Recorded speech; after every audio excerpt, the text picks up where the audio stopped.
দেখুন বন্ধুরা, কাঁকড়াগুলো কিন্তু বাঁধা অবস্থাতেই কিরকম চলছে। সব কথা কাঁকড়া কিন্তু বাঁধাই রয়েছে। এই যে দেখুন বাঁধা রয়েছে কাঁকড়াগুলো।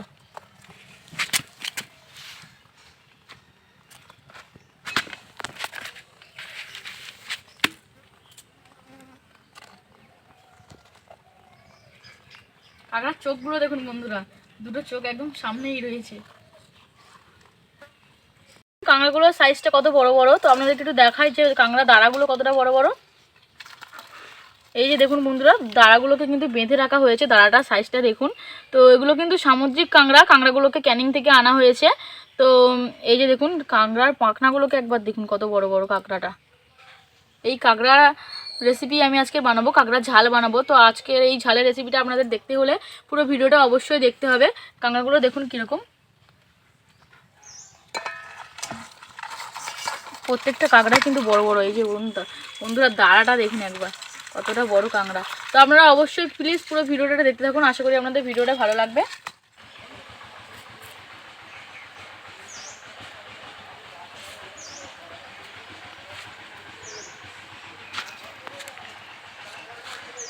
নমস্কার বন্ধুরা, সাথে ভিলেজ ফুড চ্যানেলে আপনাদের সকলকে অনেক অনেক স্বাগত জানাই। বন্ধুরা আজকে আমি আবারও চলে এসেছি আপনাদের সঙ্গে একদম অন্যরকম একটা রান্নার রেসিপি ভিডিও শেয়ার করার জন্য।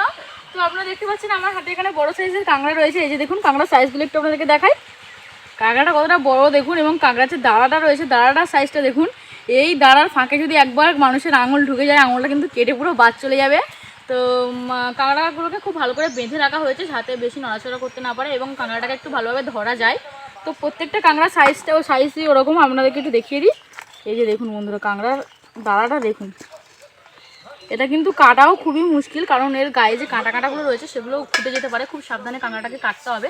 তো বন্ধুরা আমি এই কাঁকড়ার রেসিপিটা আছে ক্যাপসিকাম ও আলু দিয়ে বানাবো। তো আপনারা প্লিজ পুরো ভিডিওটা একটু দেখতে থাকুন, আশা করি আপনাদের ভালো লাগবে। এবং এখন আমি কাঁকড়াগুলোকে কেটে নেব। তো চলুন বন্ধুরা এখন যাওয়া যাক, কাঁকড়াগুলোকে একটু কেটে নেওয়া হবে। তো বন্ধুরা এখন কাঁকড়াগুলোকে কেটে নেব। প্রথমেই কাঁকড়ার এই পাখনাগুলোকে কেটে নেব।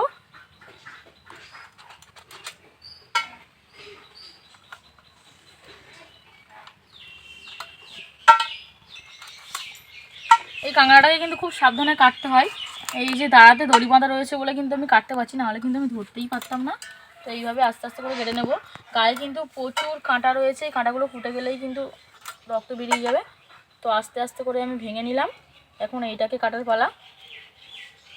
তো এটাকে ভেঙে নিতে হবে। এই যে দেখুন বন্ধুরা, দাঁড়াটা একবার দেখুন বন্ধুরা কতটা বড়। তো ব্যাস, আর কোনো ভয় নেই, এবার আমি দড়িটা খুলে দিতেই পারি। তো তারপরে এই যে কাঁকড়ার পেছনের দিকে এই যে এই জিনিসটাকে কেটে দিতে হবে, এইভাবে কেটে নেব।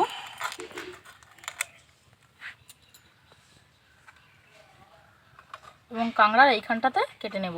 এই যে এইখানে দেখুন দেখুন দুটো চোখ রয়েছে, এইখানে কাঁকড়ার এই জায়গাটাতে কিন্তু চোখ থাকে, আমি এটা কেটে বাদ দিয়ে দেব। আস্তে করে খুব সাবধানে এটাকে কাটতে হবে।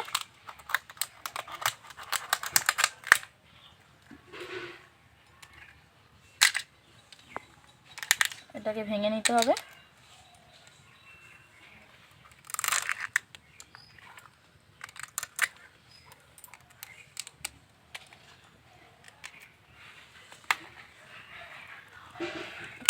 কাঁকড়াগুলো বাঁধা অবস্থাতেই এত ছটফট করছে বন্ধুরা, তাহলে দড়িগুলো খুলে দিলে কি হবে বুঝতেই পারছেন।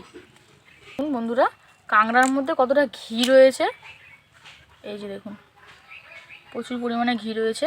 তো প্রথমেই আমি এই কাঁকড়ার সাইডের এই যে এই অংশটাকে বাদ দিয়ে ফেলে দেবো। এটা খেলে কিন্তু শরীর খারাপ হতে পারে, এটা কিন্তু খাবেন না। এই যে হাত দিয়ে আমি এইভাবে বাদ দিয়ে দিলাম। এই সাইডেও রয়েছে, এটা কিন্তু দুই সাইডেই থাকে। ব্যাস কাঁকড়া কাটা রেডি।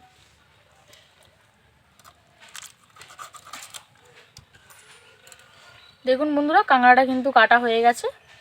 তো এইভাবে আমি বাকি কাঁকড়াগুলোকেও কেটে নেব। বন্ধুরা আমি 4টে কাঁকড়া কেটে নিয়েছি, এই যে দেখুন। এখন এই কাঁকড়াটা কাটার পালা। এটা হচ্ছে সব থেকে রাজা কাঁকড়া। এই যে দেখুন এর দাঁড়াটা কিন্তু দারুণ, একদম লাল টকটক করছে। এখন আমি এটাকে কেটে নেব।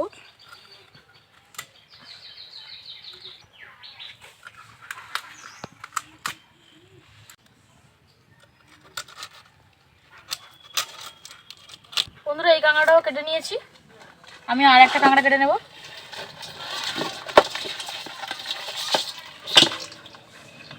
বন্ধুরা দুপুরে যদি এরকম কাঁকড়ার রেসিপি থাকে তো খাওয়া তো জমেই যাবে, বুঝতেই পারছেন। তো এই রেসিপিটা কিন্তু বাড়িতে অবশ্যই ট্রাই করতে হবে, যদি কাঁকড়া হাতের সামনে পাওয়া যায় তো। বন্ধুরা আমি আজকের এই কাঁকড়া রেসিপিটার জন্য এখানে কাঁকড়াটা কেটে ধুয়ে ভালো করে পরিষ্কার করে নিয়েছি। তো এই রান্নাটার জন্য আমার যে যে সবজিগুলো লাগছে সেগুলো একটু আপনাদেরকে দেখিয়ে দেবো। আমি এখানে এই যে দেখুন সরু সরু ও লম্বা লম্বা করে আলু কেটে নিয়েছি, ক্যাপসিকামটাও ঠিক একইভাবে লম্বা লম্বা করে কেটে নিয়েছি। এখানে একটু মোটা মোটা করে পেঁয়াজ কুচিয়ে নিয়েছি, দুটো কাঁচা লঙ্কা চিড়ে নিয়েছি, আর এখানে আদা ও রসুন আমি একসঙ্গে বেটে রেখেছি। তো সবার প্রথমে আমি কাঁকড়ার মধ্যে একটু নুন ও হলুদ মাখিয়ে নেব। 1/2 চামচ মতো নুন দিয়ে দিচ্ছি কাঁকড়ার মধ্যে, 1/2 চামচ মতো হলুদ গুঁড়ো। এটাকে একটু ভালো করে মিশিয়ে নেব, এইভাবে করে, আমি আর হাত দিলাম না। তো কাঁকড়ার মধ্যে নুন ও হলুদ খুব ভালো করে মিশিয়ে নিয়েছি, এখন উনানটা ধরিয়ে নেব, রান্নাটা শুরু করে দেবো। উনানটা ধরিয়ে নিয়েছি, তো এখন আমি কাঁকড়াগুলোকে ভেজে নেব। তো কড়াইটা একটু ভালো করে গরম করে নেব, তারপর তেল দিয়ে দেবো। তো আমি কড়াইটা খুব ভালো করে গরম করে নিয়েছি, এখন এখানে একটু তেল দিয়ে দেবো। তেলটাকে একটু ভালো করে গরম করে নেব। তেলটাকে খুব ভালো করে গরম করে নিয়েছি, কড়ার গায়ে একটু ভালো করে তেলটাকে লাগিয়ে দিতে হবে। এখন আমি কাঁকড়াগুলোকে তেলের মধ্যে দিয়ে দেবো। সব বন্ধুরা কাঁকড়াগুলোকে আমি সব একসাথে দিয়ে দিলাম, তার কারণ কাঁকড়া কিন্তু ভেঙে যাওয়ার কোনো ভয় থাকে না, তাই আমি সব একসঙ্গেই দিয়ে দিয়েছি। তো একটু ভালো করে ভেজে নিতে হবে কাঁকড়াগুলোকে। কাঁকড়া না ভাজলে কিন্তু কাঁকড়ার মধ্যে একটা আস্তে গন্ধ থেকে যায়, তাতে কিন্তু রেসিপিটা খেতে ভালো লাগবে না। তো কাঁকড়াগুলোকে অবশ্যই খুব ভালো করে ভেজে নিতে হবে।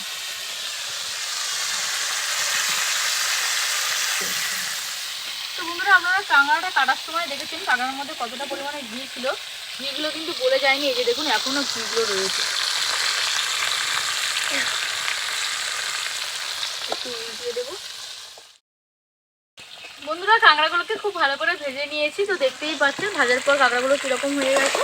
তো এখন এগুলোকে তুলে নেব।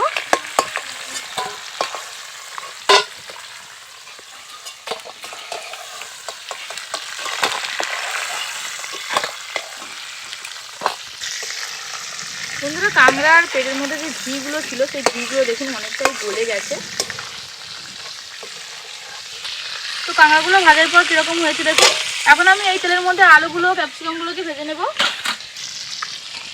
প্রথমে আমি ক্যাপসিকামগুলো ভেজে নেব।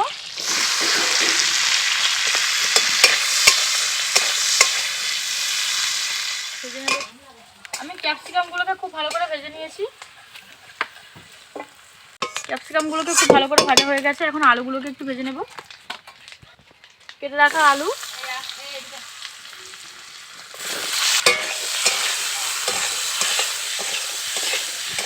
আলুগুলোকে খুব ভালো করে ভেজে নিয়েছি, এখন তুলে নেব।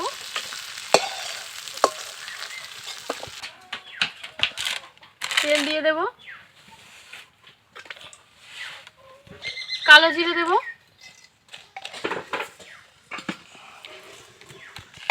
একটু নাড়াচাড়া করে নেব।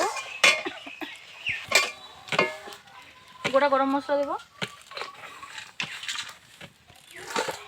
মশলা থেকে খুব মিষ্টি একটা গন্ধ ছেড়েছে, এখন আমি এর মধ্যে পেঁয়াজ কুচি দিয়ে দেবো।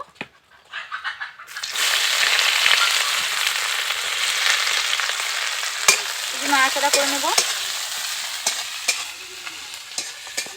এর মধ্যে আদা ও রসুনের পেস্ট দিয়ে দেব, একটু ভালো করে ভেজে নেব।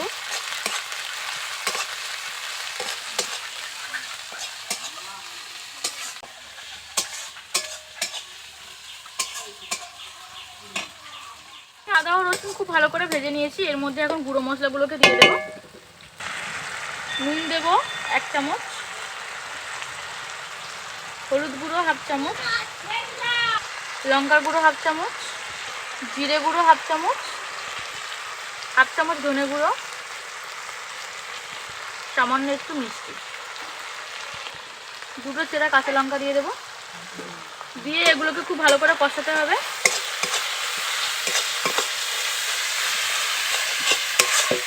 দেখুন বন্ধুরা কালারটা কীরকম চলে এসছে, দেখতে কিন্তু খুবই সুন্দর লাগছে।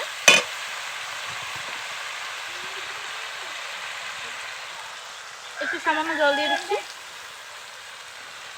এতে মশলাটা খুব সুন্দর কষানো হয়।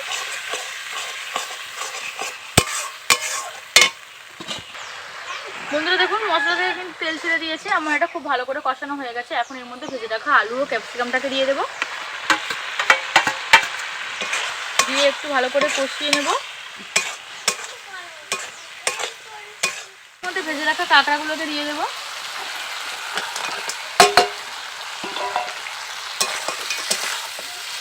বন্ধুরা এইভাবে কিন্তু আপনারা অবশ্যই এই রেসিপিটা ট্রাই করে দেখবেন, আশা করি আপনাদের খেতে ভালো লাগবে।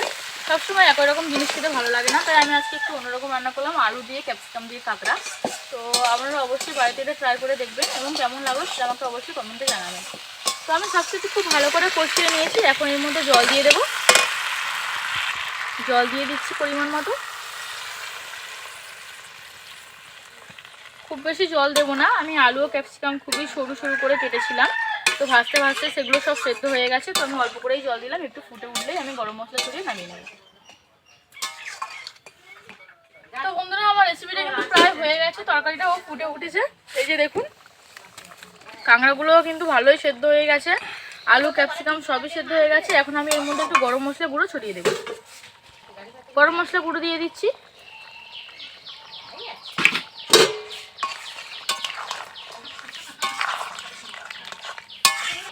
তো বন্ধুরা আমার ক্যাপসিকাম আলু দিয়ে কাঁকড়া রেসিপি আজকে একদম রেডি হয়ে গেছে। এই যে দেখুন দেখতে কতটা সুন্দর লাগছে, দারুণ সুন্দর কিন্তু একটা গন্ধ বেরোচ্ছে, ক্যাপসিকামের একটা মিষ্টি গন্ধ। তো আমি এখন এটাকে নামিয়ে নিচ্ছি। বন্ধুরা দেখুন আজকে কাঁকড়া রেসিপিটা কীরকম লাগছে। তো আজকের আমার এই রান্নার রেসিপি ভিডিওটা যদি আপনাদের ভালো লেগে থাকে তাহলে অবশ্যই লাইক কমেন্ট শেয়ার করবেন এবং আমার চ্যানেলটিকে সাবস্ক্রাইব করে আমার পাশে থাকবেন। সবাই ভালো থাকবেন এবং সুস্থ থাকবেন। আর অবশ্যই একই রকম রান্না না করে এইভাবে ক্যাপসিকাম আলু দিয়ে কাঁকড়াটা রান্না করে দেখুন, আশা করি আপনাদের ভালো লাগবে।